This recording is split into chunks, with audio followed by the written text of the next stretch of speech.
organic solution, which was the targe, a type of small shield, normally on average about 19 inches in diameter.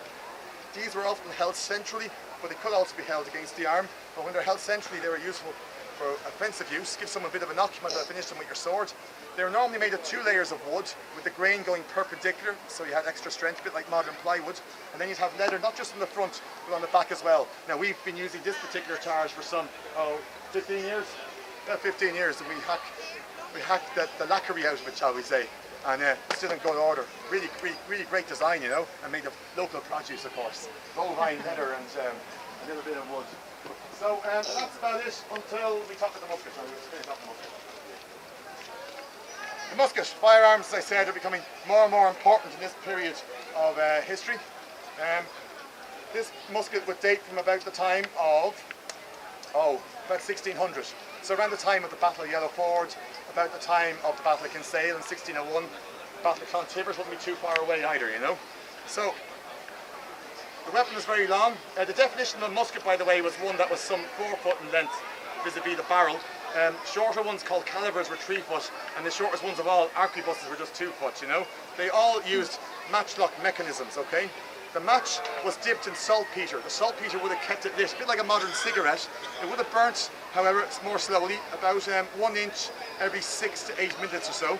You lit both ends because the inclement weather is always a problem in a country that always needed a roof but never really got it, isn't that right? So we'll put our match between our 2 fingers. We always kept the match on the left side, in the left hand, because we keep the powder on the right side, okay? The powder came in 2 separate flasks in the late 16th century. One flask was a primer flask that was like the consistency of salt, very, very fine gunpowder. And then you had a load of rough stuff, cheap stuff, a bit like sugar, really rough stuff, okay? What you did was you opened up your pan, you got your primer powder, you poured it into the pan to cover it. What you're hoping would happen was that the small perforation would allow this powder, when it was charged up, to go into the bottom of the barrel itself to set the gun off. That was the plan ultimately. Then you closed the pan, you dropped the gun, you took the second charge, and this lever will give you an actuated charge, so you don't put, you know, if you're putting too much, it's going to blow your head off. If you're putting too little, the ball just plops out, so that's important.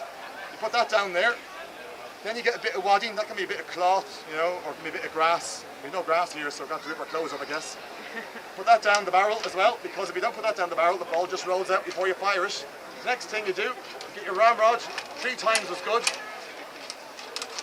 Apparently every time you put it back, by the way, would you believe?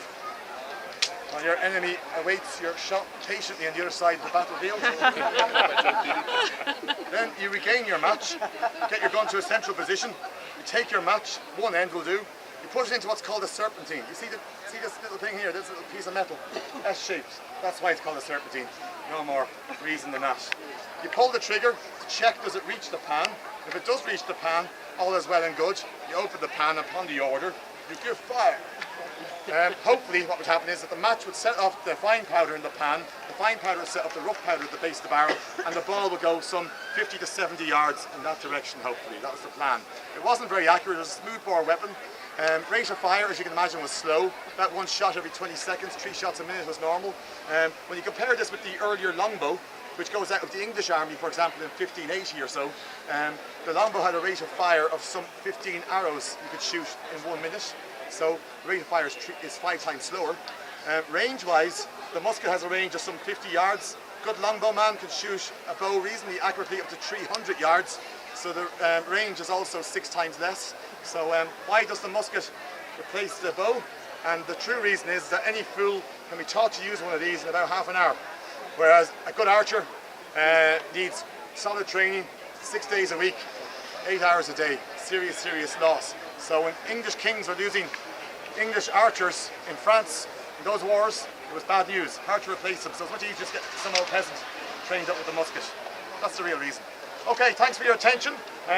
My name's Dave and this is Will. If you have any questions, you can ask myself, Will, or the O'Cahan and his servant here if you like as well. We're here all day to assist you. Thank you.